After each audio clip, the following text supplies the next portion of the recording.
20 points. Kaya mo naman yan, guys. 20 points na kalamangan. Ginawa nyo parang nawalang parang bula.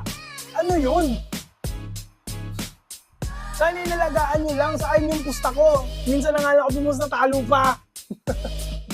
Minsan na nga lang pumusta. Yan nyo naman, natalo pa kayo. Tapos may paganyan-ganyan ka pa kasing mga celebration eh.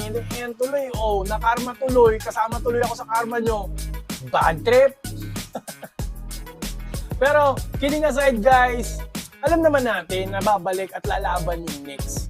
Pangit yung laro ni Jalen Bronson ng star player nila, pero si Cat, si Karl Anthony Towns, kahit babakla-bakla siya minsan, talagang matigas siya ngayon.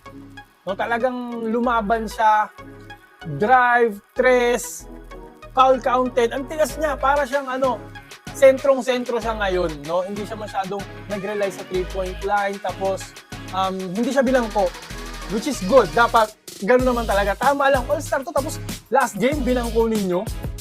Diba? So yes, nakabawi na sila. Magandang laban to, Game 4. Pero sa tingin ko, Game 4, Indiana ang mananalo. Sa tingin ko, Indiana yung mananalo. Pero tingnan natin, ano ba sa tingin mo? Pa-comment nga dyan. Pustahan tayo.